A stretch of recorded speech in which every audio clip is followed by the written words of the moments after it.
Mental illness is common, and it doesn't discriminate. In fact, about 1 in 5 adults in the U.S. experienced a mental illness, such as anxiety, depression, and post-traumatic stress disorder, according to the National Alliance of Mental Illness. Yet, many people don't know this, and some people are afraid to talk about mental health issues and the struggles they may be having for fear of being ridiculed. Today, we hope to change that by sharing some important truths about mental illness in honor of Mental Health Awareness Month. Hello, everyone. I'm Susie Lowry Hall, and I'm Enloe's Community Outreach Manager. I'm joined today with Debbie Strukan, the Nurse Manager of Enloe's Behavioral Health, who will help us debunk common myths about mental illness. But before we get started, please remember that the information we're about to share is not intended to be medical advice. If you have specific questions about your physical or mental well-being, please talk to your provider. And as always, feel free to post your questions in the comments field. We'll do our best to answer as many as possible throughout the broadcast. And with that, let's get started. Debbie, there is a stigma about mental health, one of which is that when you seek help, that is considered a weakness. Can we touch on that a little bit? Yeah, so admitting that you have a mental illness or seeking help for mental illness is absolutely not a weakness. In fact, that kind of makes me angry when I hear about that. We here at Enloe Behavioral Health treat people in all walks of life, people who are professionals, young parents, college-age student, it doesn't matter. It affects all of us. And it's absolutely okay to seek help. Saying that having a mental illness is a sign of weakness is adding to the stigma of mental illness, and it is preventing people from getting help. So I really hope that people stop saying that and get help if they need it. You know, if you broke your arm or if you got hurt in some way, you would go to a doctor and you would get help for that. Mental illness is the same thing. If you're experiencing symptoms of mental illness, please go see your provider. Yes, absolutely. I think there's a big myth out there that mental health issues are really specific to adults, but you've just told us that that's not true.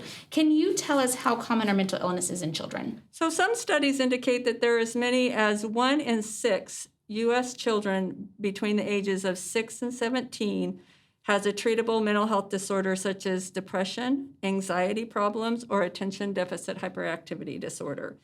According to the CDC, a mental disorder among children is described as serious changes in the way children typically learn, behave, or handle their emotions, causing distress and problems getting through the day. So what are the signs that someone might need help, and do they differ between adults and children? So some signs you might see in both adults and children are persistent sadness lasting 2 or more weeks, becoming more isolated, talking about hurting themselves, talking about death or suicide, outbursts or extreme irritability, out of control behavior that can be harmful, drastic changes in mood, behavior, or personality, changes in eating habits, loss of weight, difficulty sleeping, difficulty concentrating, changes in academic or job performance, and avoiding or missing school or work.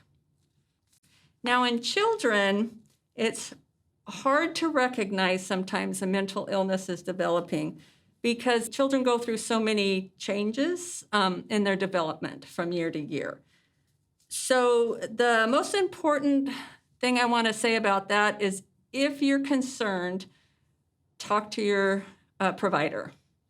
So if somebody has a mental illness and then suddenly they start to feel better, there is the idea that that person is suddenly cured. Can you tell us more about that? Is that true or not true? So as I said before, mental illness refers to many diagnoses. There are some mental illnesses that with medication, therapy, or a combination of both, a person can get better and won't experience these symptoms again. There are other diagnoses that the person will need to stay on their medication for a long time and maybe their lifetime. So the important thing to do is for a first step, see your provider. You just led into the next thing, which is if someone who's watching our viewers feel like they are demonstrating some of this or someone they love, what is that next step? So go to your provider, but how does that person get evaluated? Where do they go? Do they need a referral? Enloe Behavioral Health is here to help you if you need more than just outpatient. We take Medicare or private insurance, and you don't need a referral. You can call us and set up an appointment, or you can just walk in. We are at 560 Cohasset Road, and our phone number is 332-5250. If you have Medi-Cal or if you don't have insurance, you can call Butte County Behavioral Health. They have both outpatient and crisis services. You know, I'd like everyone to know that Enloe Behavioral Health is an acute care psychiatric unit, and we're here 24 hours a day. If you think you need hospitalization, or you just need to talk to someone, you're just not sure where to go or who to call us. We have nursing staff to answer the phone 24 hours a day, and we'll guide you to who to call. So, Debbie, is there anything else you'd like to share before we leave today? We in Northern California have just been through a lot in these last few years. We've been through fires, the pandemic, people are losing their jobs, they're not going to school like they're used to. They're taking care of their small children at home that they're not used to, being teachers. And I just want everybody to really realize that we've been traumatized. Anxiety is going up, PTSD. There's a lot of PTSD right now. And I want you to know that it's okay to get help if you need it. Thank you, Debbie, for being here. And thank you for watching. If you or someone you know needs help, please reach out to Enloe's Behavior Health. You can reach them at 530-332-5250. And remember, you are not alone.